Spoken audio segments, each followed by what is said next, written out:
Good evening. Good evening, ladies and gentlemen. As co-chair for this project, it is my pleasure to invite you all to the 19th installment of MedTalks. This is a conversation with Sir Sabaratnam Arulkumaran. So the full house that we have today and the enthusiasm with which you all have showed up is enough testimony to the fact that this gentleman's fame precedes his name and he needs no introduction.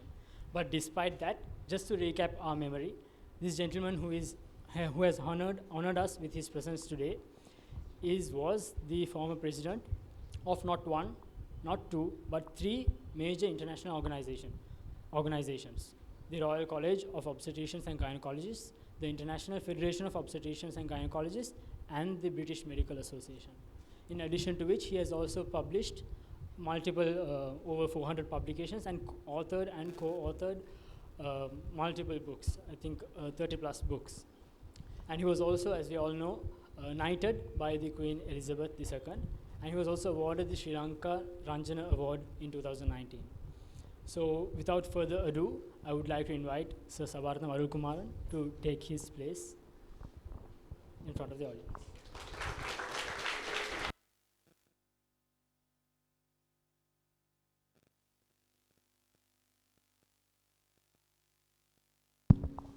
And to host the event, I would like to invite our fellow colleague, who is no stranger to standing behind the podium. And we've all seen his face every Saturday at 9 p.m. on the Rupavahini News. I would like to invite Niketh Karunaratne to take it over. Over to you, Niketh.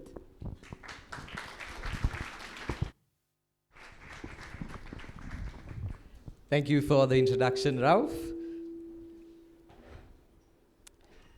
And welcome everyone to MedTalks 19. And firstly, thank you, sir, for accepting our invitation. I know that this is a very short visit in Sri Lanka, and we were only planning this for 2 weeks. So it really means a lot to us to have you here with us today. So, sir, how does it feel to be back in the faculty? Little frightened. So, sir, It's nice to be back in the faculty. Can you all hear me? It's nice to be back in the faculty. The building remains the same, but the faces are all new. So, sir, if we go back in time, I first got to know you when I was doing my very first GYN appointment. Our consultant asked us to read a book, this one. And when I looked at the author, it was written by one S. Arulkumaran. And then over time, I got to know of this legendary figure in the field of GYN who had authored not one but two Oxford handbooks in GYN. And then another day, I was just waiting in the quadrangle outside the washroom, and I saw this plaque, a big silver plaque. I'm sure many of you have seen it as well. And it said, "Declared open by Sir Sabaratnam Arulkumaran." And again, it's who knew I would be sitting here with the legend himself, sir. So if we go back in time and start at the beginning, sir, can you tell us about your time here as a student in the faculty and what influence that had on your future career? Well, I was a student from 1967 to 1972, so 5 years. I didn't spend a day more. That was a good record. I was interested in games. I captained basketball team for the university and played hockey and had colors in hockey and basketball. Till the 4th year, I was not interested in studies. I'm waiting to go take the bicycle from Bloemfontein and go up to Thurston Road to play. And my good friends are all from different groups, different batches, and I enjoyed. But when it came to the final year, it dawned on me it's time to start studying. So I finally crammed up for the last 6 months and got a second-class honors. Then I knew that maybe I have some potential to be a student. And when I was a medical student the first year, I wanted to be a demonstrator in anatomy or lecturer in physiology. When I started clinical sciences, I wanted to be a consultant. And when I became a doctor, I wanted to be a professor. So your ambition starts growing as you grow bigger and bigger. So finally I'm here. So it was a good experience, both in sports. Our clinical teachers were par excellence. We had very good anatomy professors, lecturers. Physiology was superb. Professor Koch, Professor Sabaratnam, Carlo Fonseca, you can name any. And the clinical teachers were also excellent. So we enjoyed our time, both in clinical medicine as well as basic sciences. And I'm so grateful for the foundation I had in the medical school, which has taken me up to now. Even the facts which I learned from second MB, third MB, still I teach the students, and I'm surprised that they don't know those facts after they have gone through the courses. So I'm delighted I studied medicine in Sri Lanka. Right, sir. So I think one thing that sir said resonates where when we are asked about things that we learned in the first and second years by our consultants, we tend not to remember those facts. So sir, how did you end up with the field of gyn and obs? Well, I wanted to, over the student days, I was in Bloemfontein, and there was a compulsory requirement for students to do 10 deliveries. So I used to go and deliver babies at Castle Street or De Soisa, and my senior said, if you go and get my name signed up for 10 deliveries, I'll take you out for a dinner and a beer. So I went and got the midwife to sign after 10 deliveries. And there was I can tell the names also, there was a midwife called Arangala, Rowanam, I remember, at Castle Street. So I said, my name is Neville Fernando, so I got it signed. Next week I went, my name is Rashid. I said, you said Neville Fernando last week. So I got a lot of experience in delivering babies at the very early stage of medical. I like the field, but I like pediatrics as well.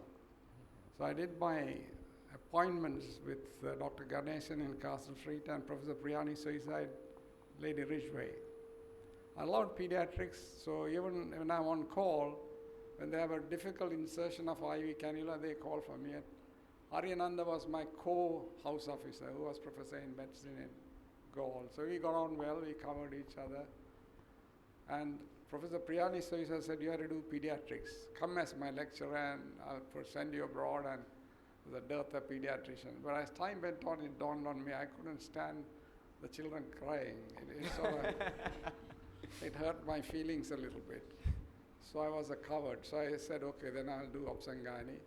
I went there, and after a ward round, we sit together and have a cup of tea with the consultant. And the women, the families bring banana and cake. So I thought this is a good field. So it was very simple reasons, but we made use of the opportunity to study and learn. And before I left to the UK, I worked with Professor Dr. Ashley Dasanayake, who was a superb consultant who taught me everything, let me operate freely, held my hand, and if any mistakes takes place, he takes the responsibility. So I had a good training, and I worked with accident and emergency in Raghavan. So I think the foundation they gave me was excellent, both in surgery, and I sort of built up obs and gynae as my career. Right, sir. So another thing is, although the times have changed, one thing remains the same, that we also have to get 10 signatures for deliveries. I'm sure you all have the gyn and obs papers, so I think we can get some tricks on how to get those 10 signs. So another thing we've had to do as students is take up the position of appointment leader. Now, I've had to take up appointment leader on a couple of occasions, and I'm sure many of you have taken it up as well. And one thing we have to do is to be responsible for a group of students, perhaps enforce certain standards like coming on time, taking histories, not developing selective mutism when the consultant asks a question, and etc. But then if we escalate that to the professional level, we come to the field of advocacy and policy making, which is very important in medicine. And you, sir, were the president of not one, not two, but 3 leading international associations. So, sir, can you tell us about that experience? And are there any pearls that you could drop for us, perhaps? Well, I think you have to decide what is best for you and what is your capacity. So I had from my early days sort of philosophy, which Dr. Hathotu knows left, right, and center about the philosophy. I talk about the 3 important things in life as young medical students and doctors. Is time is one important factor, energy, your health, and money. 3 are important things. And the God has divided into 3 arenas. When you're young, He gives you time and energy but no money. Middle age, money and energy but no time. You are working like mad. Old age, He gives you the time and money but no energy. So you have to proportion yourself to overcome. And the best time to change is when you are in the 40s and 50s, because that time you can retire a little bit early and spend more time on something else when you have the energy. But if you wait till last, then you lose everything. But it's also important that once you finish your retirement, then you put the philosophy the other way around. Now that God has given you health and energy and time, how do you give back those three to your society, whether you are in the UK or whatever it is? So whichever organizations I took, money, energy, and time, I used to discuss with the fellow officers who are going to contest, where they come and talk to me and I speak to them. Have you got enough time? Have you got energy? What about your family? Do you have to spend some time on money? And then advise them and build up a team. And then study the organization's work, what has been done and what needs to be done. And then build the organization accordingly. So each of the organizations I work, if you ask me what is the legacy you have left, then I can tell you the legacy. So you have to plan things based on your team and whom you like to promote to be your co-officers or council members and so on. But also you have to plan the institution's priorities and how to build it up. Then you can present that case to the fellow colleagues and then you get elected. So it's luck also is the important thing. And having good friends to canvass for you. Right, sir. And I think sir made an excellent point where we're currently in that age group. We don't have money, but we have time and energy. But I think some of us actually fall into a different category where we don't have time, we don't have energy, and we don't have money. So I think at least two of those things are some things we can address. So sir, can you tell us about your time in Singapore? Yeah, I went to Singapore in 1982 because I worked here from 72 to 78 because we had compulsory service 6 years. I completed that. And then they said, we can't give you a scholarship, but you can go on no pay leave. Or else you had to resign and go. So I took the option of taking the risk and leaving. And went and did my FRCS, MRCOG, both. And trained there till 1982, 78 to 82, and came back to Sri Lanka. And I wanted to be a professor. I wanted to have a burning desire. I wanted to be an academic. I didn't know whether I would be a good academic, but so I came to Colombo and met with Professor Gunathilaka, I think, Rohana's boss. And he said, surely you must get a job and so on. We look into that matter. Then I went to Kandy and Gaul and Jaffna, and nobody took me. Not because they didn't like me or but there are limited positions in each academic unit. If there are 4 senior lecturers, that's it. You can't add anymore. So there was no way of getting a job in Sri Lanka as an academic. So I started applying, looking at the British Medical Journal, lecturer job in Papua New Guinea, in Benin, in Nigeria, in Singapore. And I got invitations from all 3, and Singapore wanted me to come for an interview. So I went there and got the job as a lecturer. Then I became senior lecturer, associate professor, professor at a department, and I stayed there for 15 years and then left to the UK. And my time in Singapore was very good because there are plenty of money for research. And the country and the departments are done or run on 3 bases. One is actually to see how good you are at your work, and secondly, their pragmatic approach, whether the person can do something. And third is honesty, whatever you do and you don't. So that is actually the principle with which Singapore was built. So I did all that, hard work. I did my MD and PhD there, 2 research degrees, and wrote a lot of papers, stayed in the ward till 12 o'clock to collect material. Get up at 3 o'clock, and academic work is not simple. The clinicians will come in the morning and knock off at 5 o'clock. Either they can go home and sleep or do private practice. But as an academic, you have to stay behind, read a lot. You have to discuss with a lot of people. You have to sacrifice your time to digest the things and put things on paper and write grants and papers. You have to find out who else is doing similar research in other parts of the world. So I spent 3 months in Los Angeles with Dick Paul, who is still alive, 92, and I communicate with him. I went to Sweden for 3 months to do animal work in Gothenburg. I went to France to do work. So I left my family. My wife had 2 children at that time to fend for themselves, and they were did the sacrifice. So if I had to say what's the story of my success, it's very simple. It's my wife, because she was prepared to run the housing ministry and everything else, and I was just the foreign minister doing all what I wanted to do. So if she is unable to provide that, then you can't achieve, because time is a major factor for academics. So your dean is here. If the dean tells that he didn't spend extra time, I would resign from my all. You had to put, isn't that right, Mohan? You had to spend extra hours. So if you want to be an academic medicine person, then you should have the support of your family, and you should be able to prepare and devote a lot of time, and prepare to travel, learn, listen to the others at meetings. So Singapore was a good place because they provided me with enough leave, enough funding to travel, and I was able to come back and do the work. And even now I go there, and there's a research professorship established on my name by the department, and they like me, I like them, and we work together still. So when did you decide to move to the UK, and how was that experience? Well, in 1997, I was head of department in Singapore for 4 years by then, and I was like freewheeling a bicycle. You know what by freewheeling? You just turn the pedals and it just goes on its own. That's the life I had in Singapore. Rowan has visited me a few times. And I had a fantastic staff, 24 clinical academic staff, 24, and nearly 80 laboratory staff to work for the department. But then my daughter, I don't blame her, but she was studying in Norway for her international baccalaureate in the United World College. And at the end of 2 years, she said she wants to go and do medicine or veterinary medicine in the UK.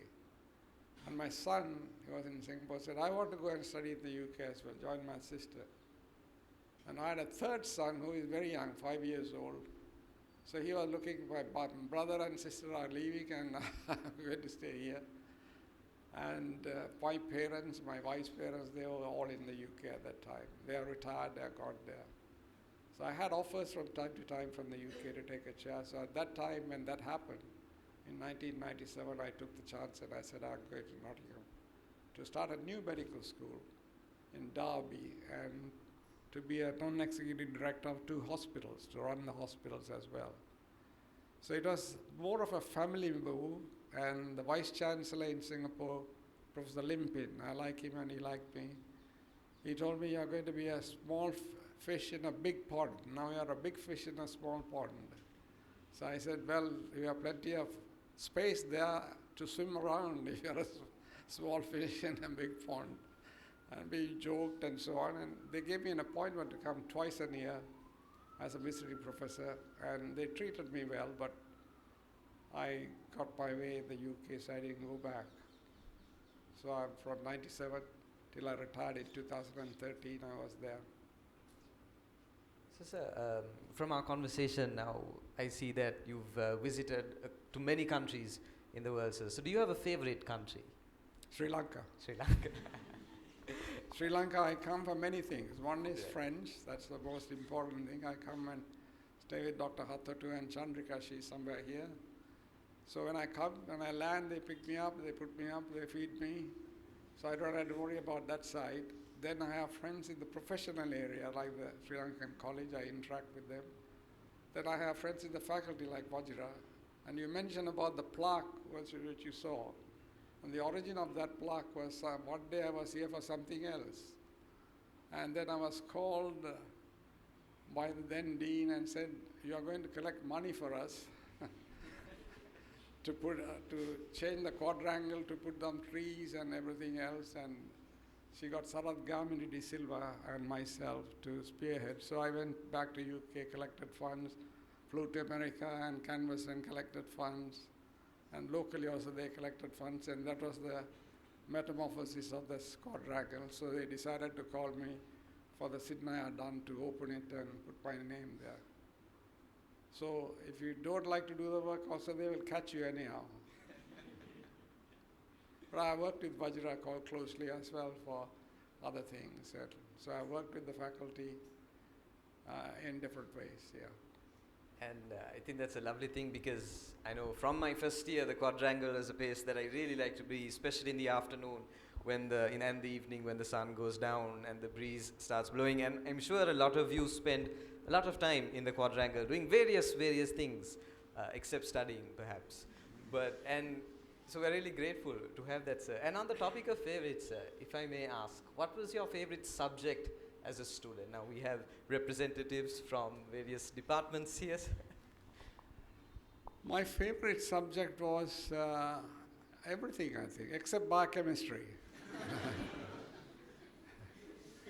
No offense to the biochemistry teachers, but we had excellent teachers in all the departments. I'm sure it's biochemistry, but it didn't sink into me. So fortunately at that time, the physiology encompassed biochemistry as part of the exam. So otherwise I would have been stuck in second MB, I think. So maybe fortunately or unfortunately, we now have biochemistry as a separate subject. Yeah, good thing I passed out early. So, sir, speaking about career options again, now, sir, you mentioned that you were the director of a hospital in the UK. And how does that compare with the work you did with the associations and the societies? Were there many similarities, or is it a very different approach that you'd have to take? No, the director of a hospital entails a completely different role, because you have to propose a budget, your strategic directions, which departments need improvement, what are the requests coming from, how can you improve the clinical services and training and patient welfare and so on. Professional organizations do have a freelance. You can decide. They have objective of furthering the career or the field, say in gynecology, or increase the standards of obstetrics and gynecology. So you can set your goals. But I have 5 principal objects based on which I work. First is actually the organization has to proactively do something for that members of that organization and the public. Secondly, they have to do reactively. If there's a COVID or a tsunami, how do we react? And so on. Third is to build in younger members to join the organizations. How do we canvas and you're a good chap, come and join or have a cup of coffee with me or something like that, because you need young blood to lift the organization. Fourth is the financial stability of the organization. So you have to study the finances, and it should be running at 5 to 10% higher than the expenses all the time. And finally, how does the organization get recognized? By the government, by the public, and your members. Public means whichever organization. So these 5 are always on the back of my mind. So when I take over organization, I decide how are they in these 5 areas and where can I improve things, and worked on it. And always had only 2 or 3 objectives for the year, not 10 or 15 or 20, because you can't do all that. And then you have to find your delegates who are going to do each of those well. You work with somebody, you can't do it alone, because you have to do other things as well. So you will cover, but you focus on 3 or 4 things. So you plan and execute it. So have some basic principles, find your leash, and then carry on with doing what you want to do. I think what Sir said gives a wonderful framework, because I'm sure many of you, as well as myself, we have the question of what exactly are we going to do with our degree once we're out of here? Because especially in the current day, there's so many different avenues that we can take. So we can keep the things that Sir said in mind when selecting a suitable profession. So that brings me to my next point of interest, Sir. Now, when I call you Sir, it has a higher meaning, because in front of us today, ladies and gentlemen, is a knight. So now, if this was happening, if MedTalks was happening 400 years ago in the medieval ages, then Sir would look very different. He would be in a heavy coat of shining armor, probably off to fight some battle, or maybe, save a princess from a castle or something like that. But then, with time, the meaning of what it means to be a knight has changed. But now, we don't know if Sir has a secret suit of armor somewhere, but Sir, what does it mean to be a knight in the present day, and by extension in the field of medicine? So as a knight, first you have to be recognized and appointed by the royalty to be a knight. But the decisions are made at different levels. So the decisions are made by a committee, and there's a committee for sports, education, committee for science, medicine, philanthropy, and so on. So they are a group of wise people who have got the highest level. They sit down and they receive nominations. I can't nominate myself to be a knight. Somebody else had to nominate and support. So that committee will find out whether you are eligible to be a national honors and at what level. That they will send those selected into another committee which has all the chairs of the different committees plus some ministerial members. But they will then decide who can be the knight, who can be the next echelon, which is commander of the British Empire, order of the British Empire, member of the British Empire. It's like a pyramid. 20 people get knighted or damehood every 6 months. They call the birthday honors list in June and New Year's award in December. So your name goes in by somebody nominating you, then there's a filter through. And of course, when they're filtering process, the government servants do a small exercise of writing to the Inland Revenue, the police, and everybody else to see whether they've got a criminal track record, that thing, and so on. And then you get selected as a knight bachelor. And the criteria is actually you have to contribute not only nationally but internationally. But you should have done above and beyond your call of duty.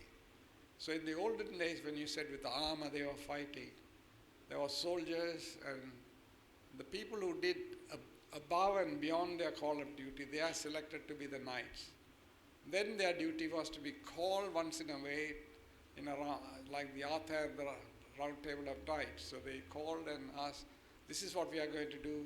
What do you think should be the strategy? Did she attack in the night or morning or here or that? So we are called in when there is an advice needed in our own field. So not many times, but sometimes we are called in. So the transfer of civilians getting knights is because all those battles and everything was over after World War II, even before the World War I. So we are talking about centuries before. So the civilians can get the highest honor if you are done according to their judgment above and beyond the call of duty. Right. I think there was a beautiful comparison between times past and time present, where although the suit of armor has been left behind, the name still carries with it a lot of meaning. And another thing that has happened to me, and I'm sure has happened to a lot of you, is, maybe we're in the wards or we're studying and we come across a patient or a condition, and we sort of think we're on the verge of something. Maybe it seems like a new variant of a disease, we haven't come across it, it's not in the textbooks. And then you think, oh, okay, this is new. I'm going to discover this. Perhaps, maybe I could call this Niketh syndrome one day. But then I Google it, and to my dismay, it has been in existence for 20 years sometimes.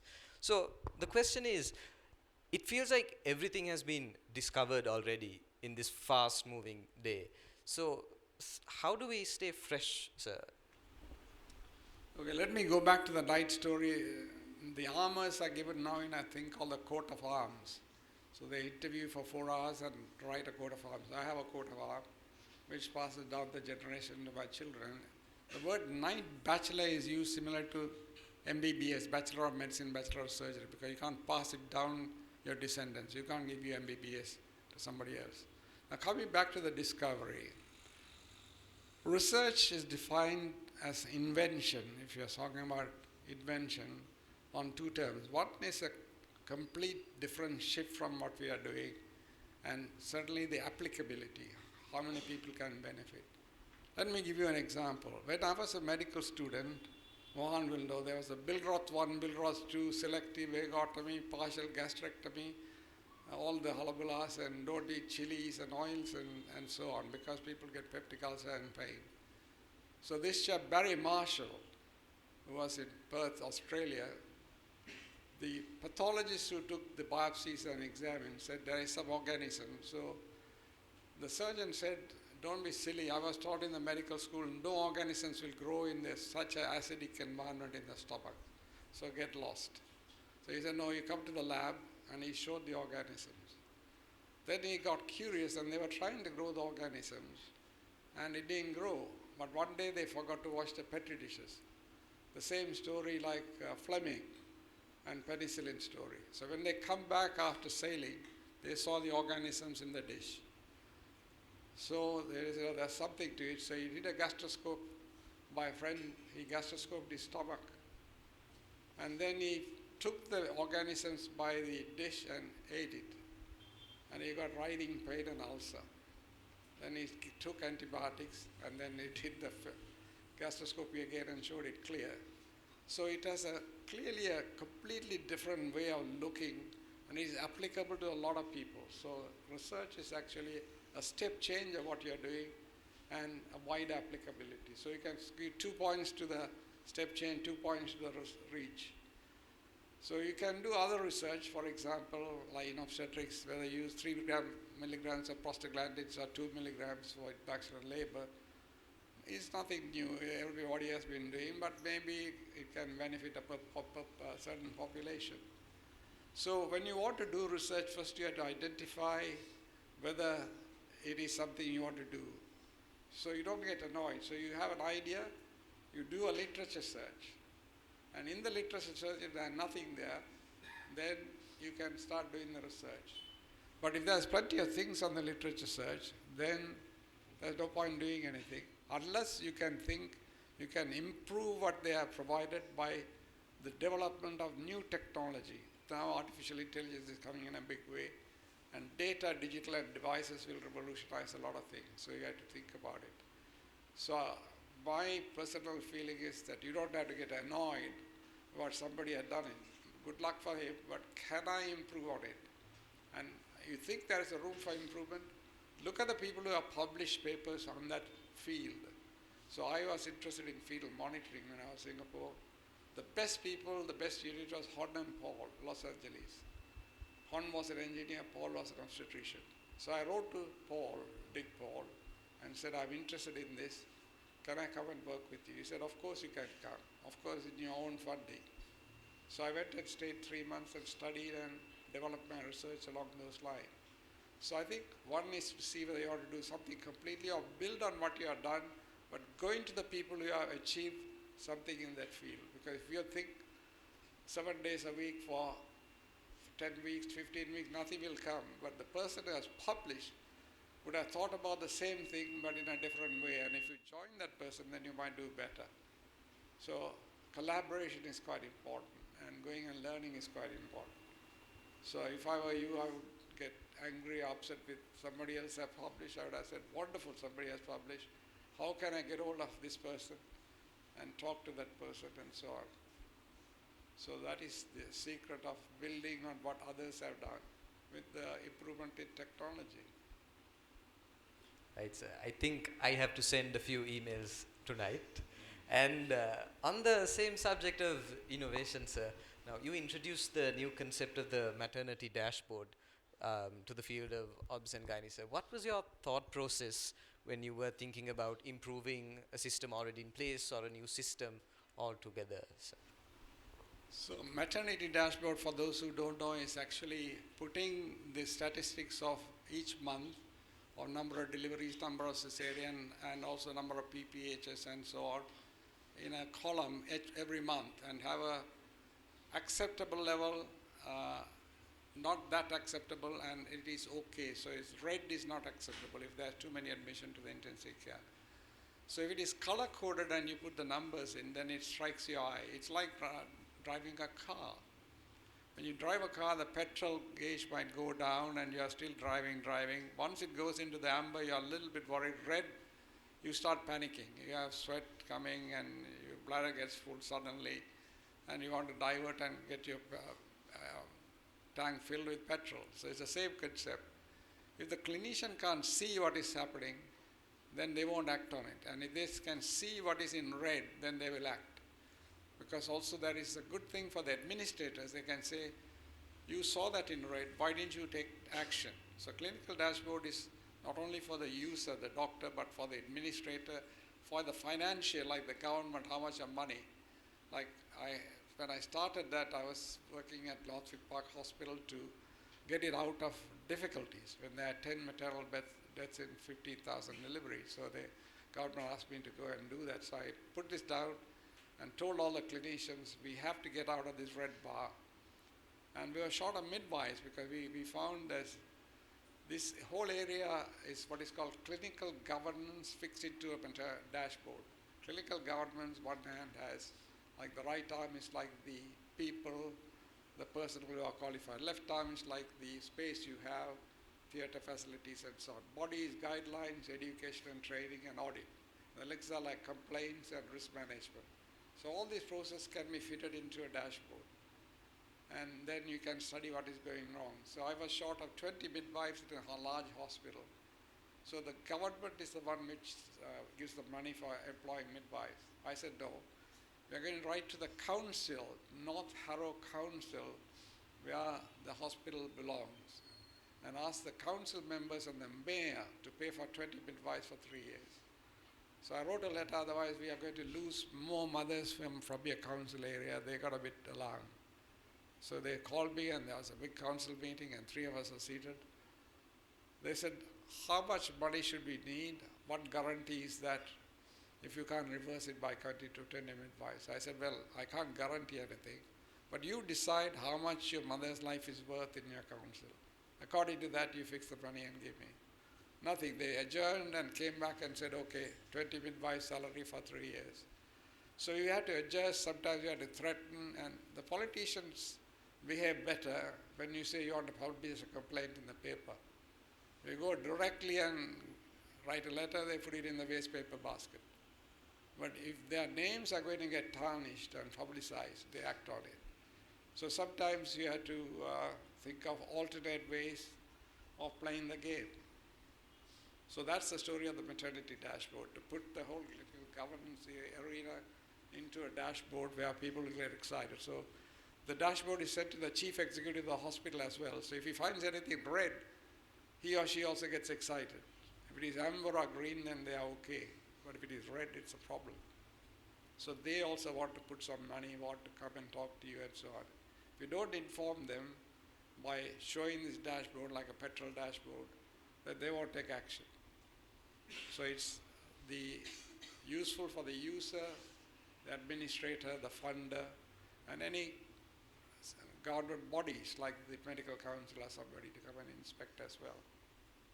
So I'm sure maybe although we didn't really know that it was called the maternity dashboard, I'm sure you've seen this this diagram in all of the wards when you were doing your GYN appointment. So now you know where the idea came from.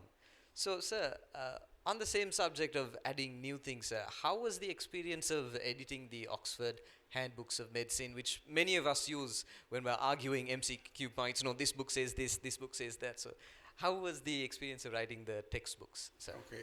Let me go back to the previous point before I forget. It is not the board you see in the wards, because they are on black and white. The dashboard should have color, green, amber, and red. And the red should strike on your face. Otherwise, it won't work. If you put on black and white, you'll say, oh, it's silent figure, and so on. Coming to the Oxford handbook, the number of weeks of appointment in obstetrics and gynecology is shrinking all over the world in the medical school. If I go and ask the dean, can I have 2 extra weeks? He said, that's the don't go out. Because he wants to put genetics in, he wants to put something else in, which is the truth.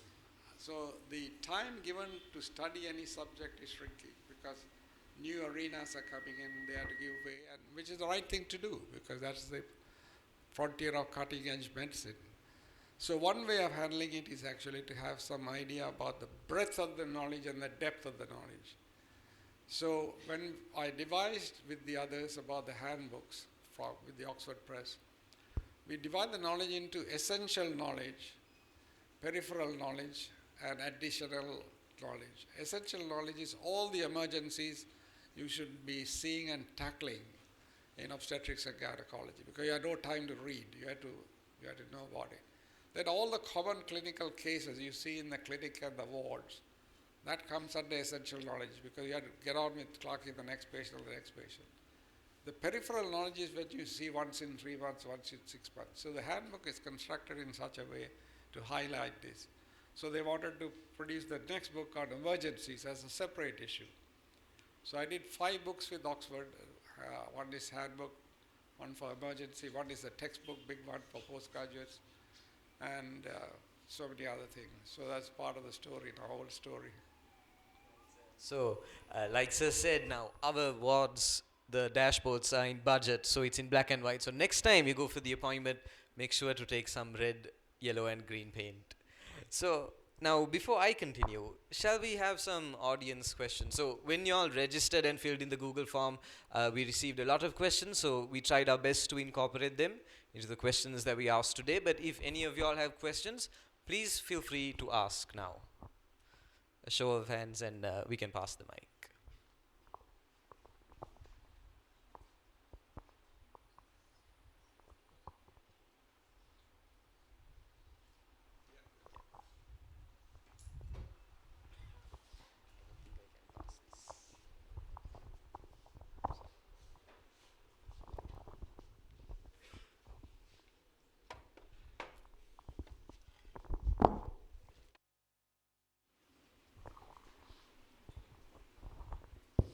Sir, when you were speaking about the dashboard, and I think later when you were heading various organizations, you got the opportunity to change policy.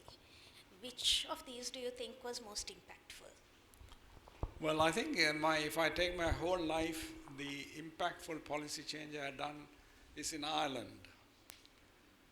To change the laws of abortion. It was a very contagious subject in Sri Lanka. So if you Google and put Arulkumaran Ireland, the whole thing comes, like lots of videotapes and so on. Because there, what happened was there was a lady, a dentist called Sabita Halapanawa, who had 19 weeks ruptured membranes, and she went into the ward, had fever, but because the fetal heart was present, they didn't offer a termination. That's a law called the 8th Amendment. And in the meantime, 4,500 women were flying across from Ireland to England to get abortion done. They don't want to continue with the pregnancy because in the past in Ireland, if they got pregnant, they're not married, then they are sent to the Catholic convent where they call the Magdalene laundries, where they are scrubbing the floor and ironing pregnancy. And the children were adopted, sent to Canada, New Zealand, all over the place, sold, some died. So it was a catastrophe. So we had to change. And with England offering abortion, that happened. But all can't do it. The one who are vulnerable are the poor and the weak, where the families won't permit. So even if the woman is going to die of sepsis, they didn't offer because the fetal heart was present. Because the law says fetus has equal life like the mother. So fortunately, unfortunately, they asked me to head the inquiry. So I went from UK and stayed there and made the inquiry. And I made a recommendation: the laws of Ireland about abortion should be reviewed by the lawyers and the medical community and changed. That was a controversial conclusion by me because none of the other panel members wanted to support. I said, no, I want it in. Unless I want it in, I won't sign to publish this report. So I stood by it and they published it. But the government didn't do anything. So I contacted the Family Planning Association of Ireland, the obstetricians and gynecologists of Ireland, and said we had to do something, and we had to do some protest and publicize in the papers. She died needlessly because abortion was. So we had seminars, and the government organized what is called as a 100 people constituting of the public body of different walks of life, and we had to give talks, and they had to decide whether it's worthwhile bringing in a new referendum for the whole country to change the law. And they overwhelmingly supported that. So then they had a parliamentary select committee which I had to go and give evidence. A lot of people went and gave evidence. And they had a referendum to change the abortion law of Ireland, a Catholic country. And 66% voted that they should change. And not only so the simple trick I did was prepare a questionnaire like an academic and gave these 100 people as a public forum, they call it. And they have engineers, doctors, public people, and said, would you offer an abortion on request? If so, at what weeks? 12 weeks, 15 weeks, 16 weeks? Would you give for abortion, for incest or rape? Would you give it for serious medical conditions? So I put a lot of our columns, and overwhelmingly, 66 to 75% voted they will offer abortion for 12 weeks on request. But beyond that, they didn't want to do that unless there's a condition which is threatening them. So based on that, the abortion laws are very elaborate, and they have offered abortion. So that is some major play I had in terms of changing policies. Now, there are some states from the United States have written to me to give an opinion because there was a cervical pregnancy. You know about cervical pregnancy? It's in the cervix. They grow, it'll rupture, she will bleed to death. And they contacted me because there was a woman with cervical pregnancy in Florida. And Florida, they don't do abortions by the law. So she was sent to New York to have this termination done.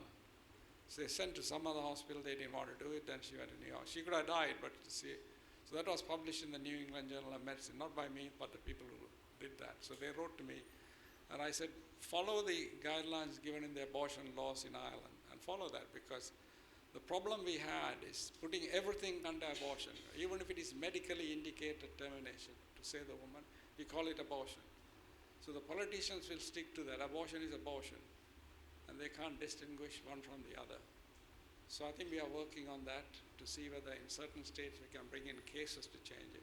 So you can bring in policy change using your academic knowledge, using how to phrase the words. And the key issues is actually to remember that your medical profession ethically should have beneficence, non-maleficence, and autonomy involved in the decision making. So that's only one thing I can be proud of. So they can call me an abortionist. In Parliament in Ireland, they call me, you are an abortionist. I said, thank you, sir. I'm a legal abortionist, but you're an illegal abortionist, because if you don't provide legal abortion, they'll go and get illegal abortion. And it's on the record. If you go to the YouTube and put Ireland and my name, it'll appear with parliamentary questions. So you don't lose temper when people tell you something and point the finger. You have to give a proper answer, but without losing your temper. So you can bring in policy changes as an individual or as a group, but you have to do your homework well and be reasonable. Any other questions?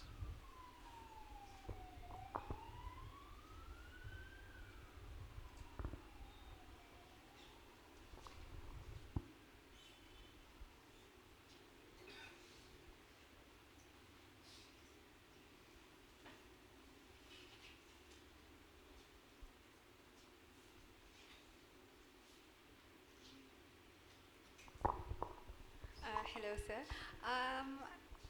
I know you're talking to most of us as medical students. So my only question is, now having had such an illustrious life and all these experiences, is there anything you'd like to say to your, I don't know, first year medical student past self before, and I mean in hindsight now?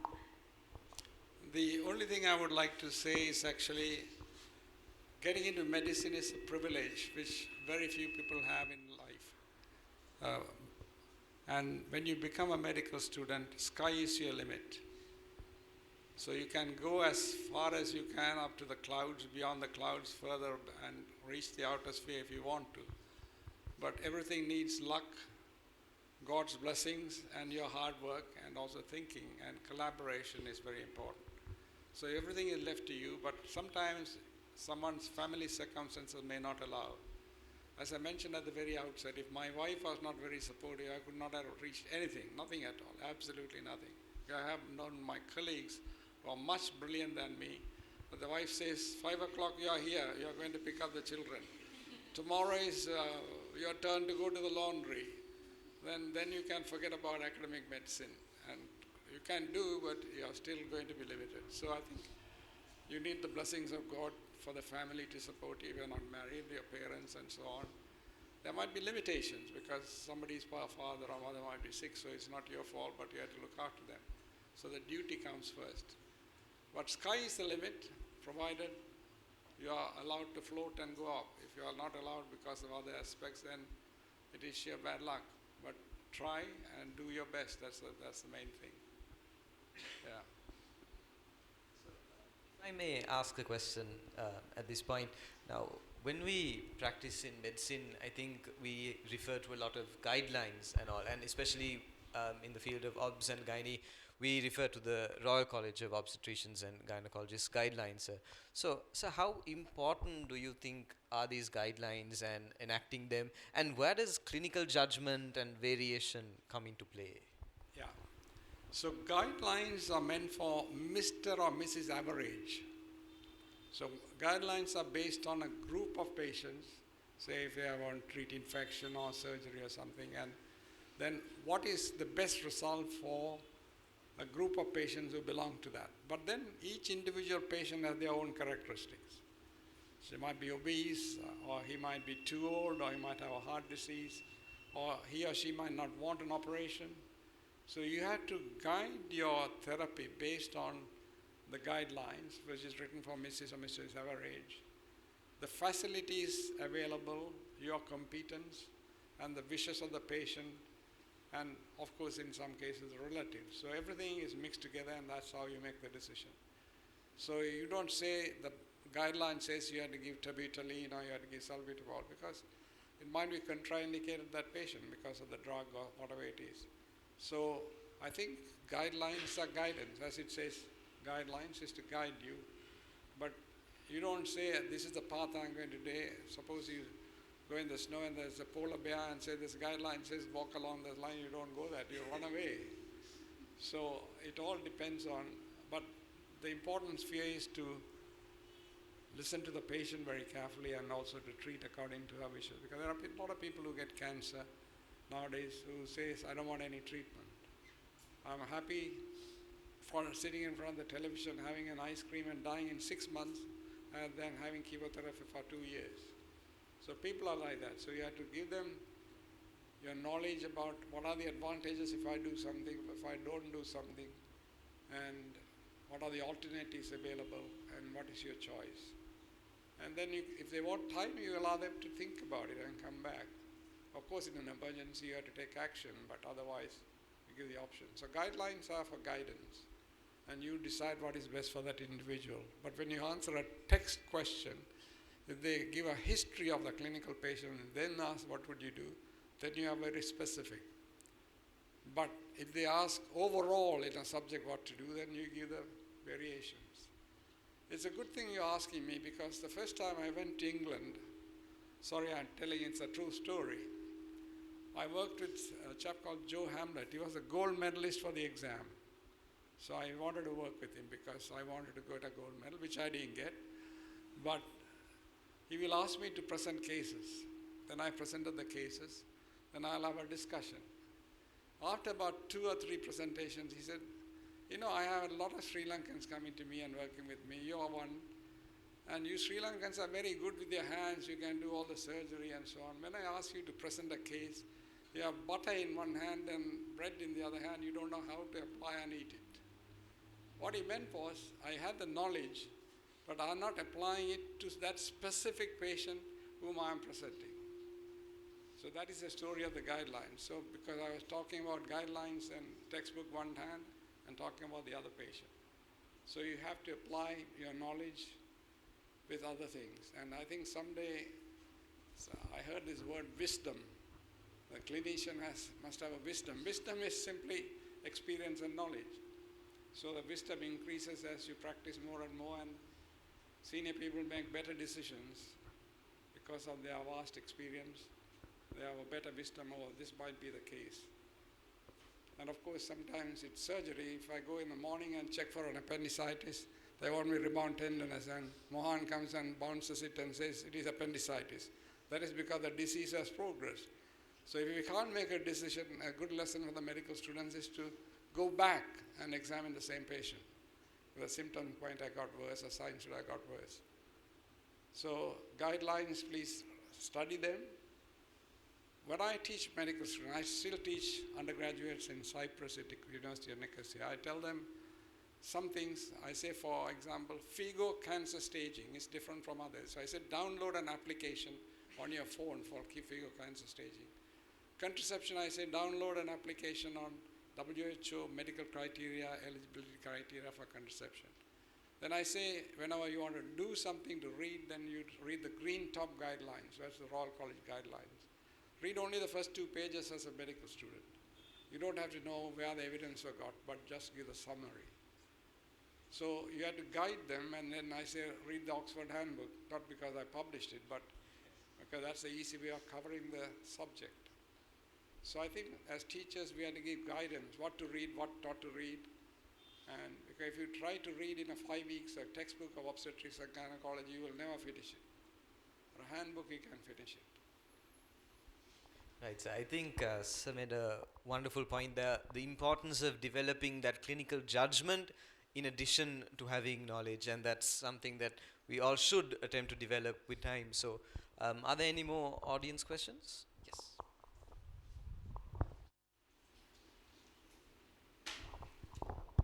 So you talked about from being a big fish in a small pond to transforming into a small fish in a big sea. And throughout your life, I think you studied in Jaffna and you came to Colombo. And in Colombo, you established yourself as a big fish. Then you went to Singapore, and there you became a really established doctor. And then you went to UK, and there you chaired all these prestigious organizations. So the thing I wanted to ask is, like, is there any time when you make that shift from being someplace and going to another place and establishing yourself? Have you ever had any self-doubts? And how did you overcome those self-doubt and imposter syndrome? Okay. So it's a big question and needs a big answer, but I can put it in a nutshell. That is, you have to, when you are a medical student or a young doctor, you have to look for opportunities. What is the best place for you to work, or what is the best field to take, and so on. So when I was in Sri Lanka, I was nobody. I was like a dust as a medical student. Even the teachers don't recognize me. I wasn't a brilliant student. So Dr. Wilson, who was the physician, used to say, I saw you going half naked on a bicycle. I was going to play games. And get under the bed. So that's how I was treated. But you decide what is best for you, and you have to start working on it.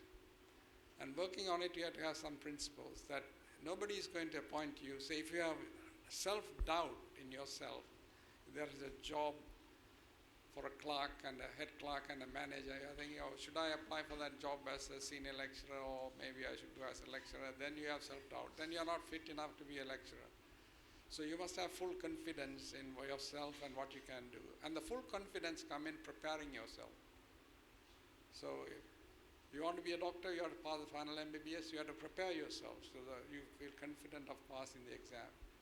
So first is actually preparing yourself for whatever you want to do. And grabbing opportunities as they come. Sometimes you have to grab opportunities.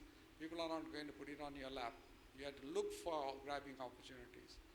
Let me give you an example. I went to Nottingham in September 97, and I was looking at the British Medical Journal. There was a best-known journal called Best Practice in Obstetrics and Gynecology. That's a monthly journal which comes in a hardcover copy. And the famous authors or editors are all from big shops, and they are advertised for an editor-in-chief. So I said, well, I can do this job. And in December, without doing any Christmas celebrations, also partying, I wrote an application and said, this is how I'm going to modify the journal. This is how I'll constitute the editorial board. This is how I'll select the subject. This is how. So you think, you plan, and you put it on paper and you apply. And they interviewed me and gave me. And I did that job as nearly 20 plus years as editor-in-chief of obstetrics and gynecology. So I searched for the opportunity and got it and planned it well and executed it. And as I mentioned, I came to Sri Lanka.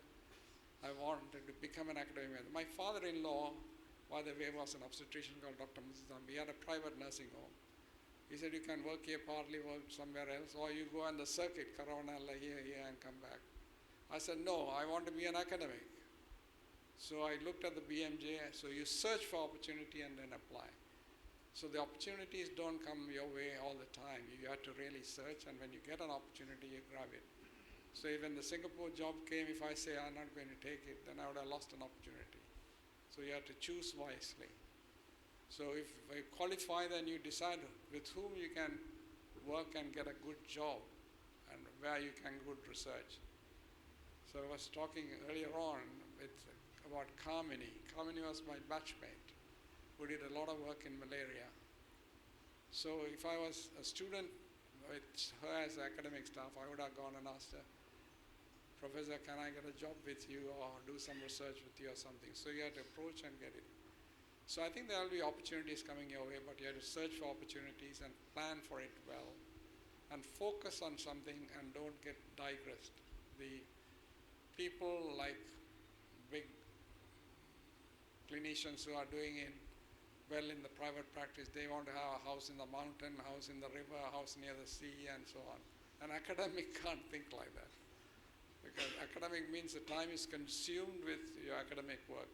So either you decide to have the luxury car and the bungalow or become academic. You can't do all three unless you are endowed by somebody. So you have to focus, you have to plan and pass. Say I went to St. George's from Nottingham, and the St. George's dean and the others asked me not to come, just not an invitation, same with Nottingham.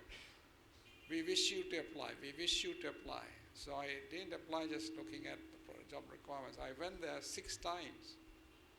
Once I went and talked to the chief executive, the medical director. Next time I went and spoke to the clinicians, one by one. Went to the scientists and spoke. And every time I go and come back, I write a report. This is what we can do, this is how we can improve, this is how much money we need, this is all the personnel. And say, if I am offered the job, this is what I would like to do. And then apply, and they interview you, and then they give you the job, and you can do something. So planning is quite important. Looking for opportunities is important. And working hard is important. And for all that, you need a good partner, good wife, good parents, good friends. So they are all supportive of you. So there's no shortcut. If somebody says, I had 95% luck, they say that, no, and 5% hard work is the other way around. 95% hard work and 5% luck. I hope that answers your question. And don't stress yourself. That's important. When you are called as a clinician to 3 different places, you get stressed. Say, I have friends who want to go from Nottingham to London, and they're driving, they say, oh, on the way I will drop in at Stoke-on-Trent or something like that to see a friend and so on. Invariably, when they reach London, they are stressed because they're late. So you focus, and on your way there will be a lot of hazards. Your friends will say, this guy is crazy, and they'll complain about you. The higher you go, the greater your opponents become. They will shoot arrows, they'll write a petition against you. So when you're walking that way, then you have to think what they attack is what you call as pinpricks of life. If you think there are arrows in life and start plucking everything and shooting, then you won't reach there. So ignore what the others are going to say. Focus on what you want to say. Prepare yourself, plan, do some hard work. Get help, ask for advice. You have some good mentors. I had a lot of good mentors who helped me. And think of only doing limited things, because if you try to do too many things, you get stressed out. So that's all I can say based on my life. I don't have a number of bungalows or nothing on the hillside or the seaside. So that's part of the reward you get, is meeting people and enjoying your academic life. But of course you can be a clinician and do private sector and enjoy the other life. So nothing is wrong, nothing is inferior one to the other. But whatever will permit you to do, you do. But always think that hard work is quite important, and planning is important, and collaboration is important, and searching for opportunities is important. Yeah. So, sir, on the subject of houses by the river and by the seas, I think a similar question that students want to answer at this stage is, what does it mean to be successful, right? For example, right now, a lot of us are either trying to get through our exams or get into a relationship, perhaps. But sir, how has your definition of success and being successful changed over time? Success is something you measure for yourself. If somebody says you are successful in life, don't believe that. Because they think that you can, by saying, oh, you have been successful, and the next question they will say, can I have your car for a ride or something like that? So success is something which you decide whether you have achieved. And so you set goals, and then you decide whether you have achieved it. And success is very small or big. When I read a textbook, I used to read a Dewhurst textbook in ONG. I put a mark and I start reading, and if even my bladder is full, I don't get up, because my success will be to finish that chapter before I go to the toilet. That's a success for me. 2, if I want to pass the exam, then I say this is what I'm going to do. But you can't be successful all the time. Your ability to focus and work hard improves the more number of times and you fail. Now, as a medical student, I had to admit, I was a member of the block night team. Do you have block night still? At the second MB, you have a dinner dance and so on called block night. No? So all the good traditions are gone.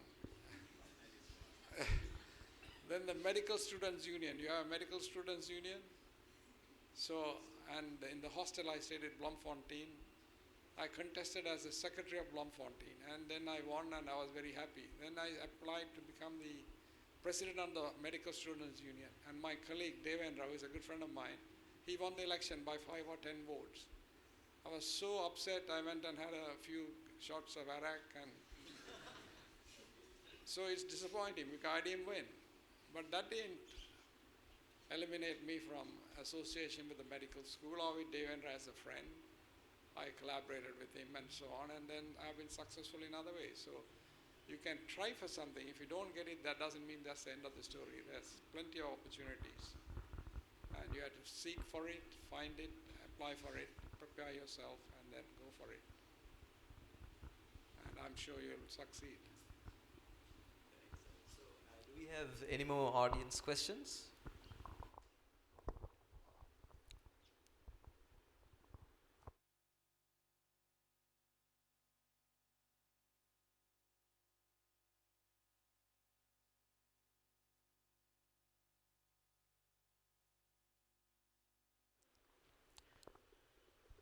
So, in the meantime, sir, what non-clinical skills do you think helped you along your career?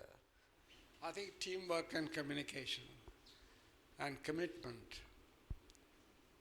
Let me, in clinical medicine, there might be a surgeon who does a lot of operations and everything is botched up. But he's nice to the patient, talks nicely to the patient and the relatives and so on. Nobody complains about the botches up. But you're a good surgeon, you botch up one case and you're nasty to the patients, then the complaint goes straight away. So to be nice is quite important. I just say there are 7 C's for medical students to follow. 1 is commitment. If you're called to come, you have to go straight away to attend the case. You can't say, I'll finish a game of carom or finish my food and go. You have to go depending on the emergency. The second is actually compassion. When you go near, you have to talk to them nicely and to the relatives. Third is communication. The 4th is competency. You have to have competency. And the 5th is collaboration with your team, the nurses and midwives and so on. And 6th is confidence, how you really impart confidence in others. You can do this, and so on. So there are few elements which you will succeed. I'll just tell one story. There was one night I was on call in St. George's. And I was not on call. I was sleeping in my bed, and the nurse, midwife rang me. Professor Arul, come to the theater immediately. There's a patient who has a cardiac arrest and we're operating on her. I didn't ask anything.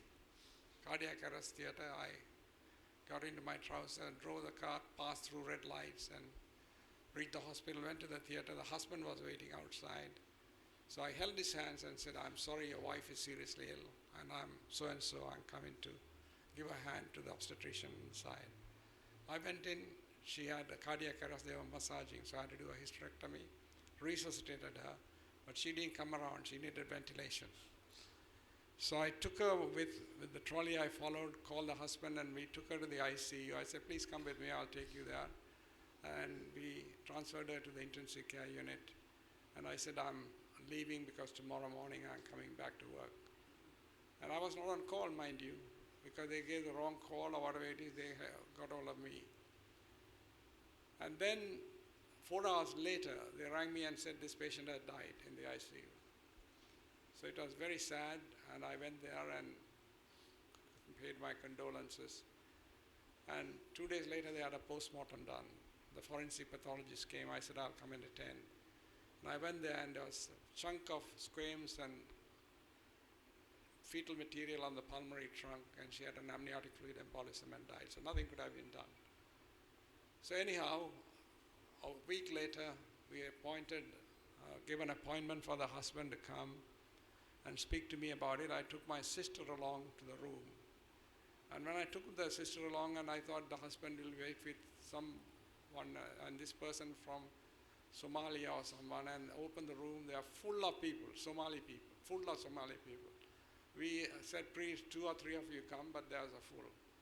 And the recently born baby was carried by the aunt, and I didn't know where to look, because I'm with one and there's a battalion of people. I thought the day is finished for me. So you know what happened? The husband got up, hugged me, and started crying. And thanked me, and that's all. So the story is commitment, compassion, communication, competence, collaboration with the staff. All that saved the day for. Of course, we didn't do any mistake, but still the embarrassing scene was covered. So please remember that. Commitment is the key. If you're not committed to your work, you can't do any clinical medicine. You can do radiology, you can come back. No radiologist here, I suppose. So clinical medicine involves those qualities which we call it is essential for becoming a good clinician. I think that was a lovely set of pearls for us to take along as we go. And sadly, we have to wrap up today's discussion. So once again, a huge thank you to Sir for joining us, especially on such short notice. And I hope everyone had as wonderful a time as I did. So I'll hand it over to our project co-chair, Nilukshan, and we'll have a round of applause for our guest, Sir Sabaratnam Arulkumaran.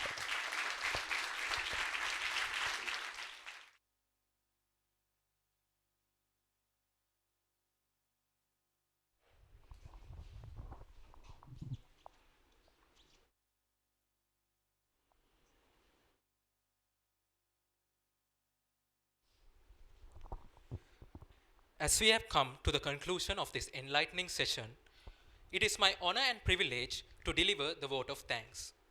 First and foremost, I would like to express our heartfelt gratitude to Sir Arulkumaran Sabaratnam for taking time out of his extremely busy schedule and join us to this event in a short notice. Sir, your presence, invaluable insights, and vast depth of experience truly elevated today's discussion and inspired us all. I would also like to extend my sincere thanks to our moderator, Niketh Karunaratne, for expertly steering the discussion and bringing out key learning points that further enrich the session. My respectful thanks goes to our Dean, Vidya Jyoti, Professor Vajira H.W. Disanayaka, for his continued support and encouragement, which greatly motivates us to continue initiatives such as MedTalks. I would also like to acknowledge Nisha Rockwood Madam for being a constant pillar of support for the Society as the Senior Treasurer, and Professor Saroj Jayasinghe for his unwavering support from the very beginning of the club. I wish to thank the FMTA for granting us access to the Senior Common Room to conduct this discussion, and the Students' Union and Welfare Society for their cooperation and support throughout the planning and execution of this event. A special word of appreciation goes to our PR team, Lukman Rauf and Asni Ahmed, for their excellent promotion and tireless behind-the-scenes efforts which contributed immensely to the success of MedTalks. I would also like to sincerely thank Oshida Fonseca and Odindu for capturing the photographs and recordings of today's session. I also sincerely thank the rest of the organizing team, Manit, Dinit, Sujeevan, and everyone else who contributed in various ways to make this event a success. I am greatly grateful to President of UCCS, Nuha Qasim, for placing her trust in me and entrusting me with the responsibility of coordinating MedTalks 19. Thank you for your constant guidance, encouragement, and support throughout the journey. I would also like to thank all the students and external participants who took the time to attend and actively engage in today's discussion. Your enthusiasm, thoughtful questions, and active participation truly made this session lively and meaningful. Once again, today's discussion was both insightful and inspiring, leaving us with valuable take-home messages that will undoubtedly influence our academic and professional growth. At this moment, I would like to kindly invite Professor Arulkumaran Sabaratnam sir to the stage to receive a token of appreciation for gracing MedTalks 19. I would also like to request Dean sir and Nisha Rockwood madam and our president of UCCS, Nuha Qasim, to kindly present the plaque.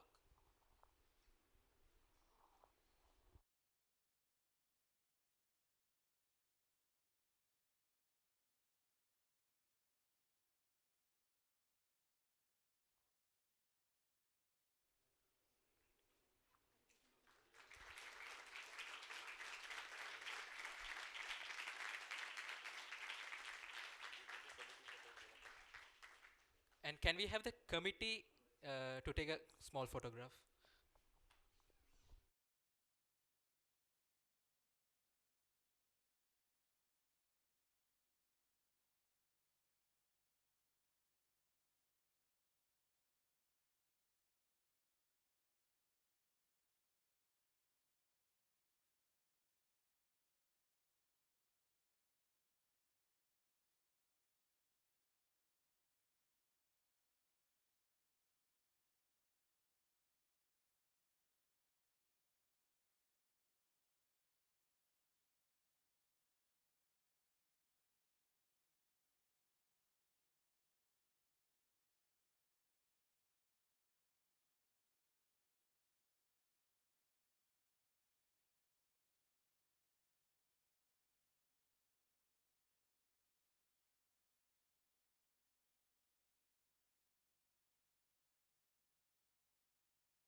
So, ladies and gentlemen, thank you once again for your participation in today's event. We are passing around two pieces of papers with a QR code. Make sure you all scan the code, and if you he's holding it up, you can scan it now if you all want. And this is for the feedback regarding today's event. So please do give us your valuable feedback. We use it in the upcoming events as well. Don't use this as an excuse to take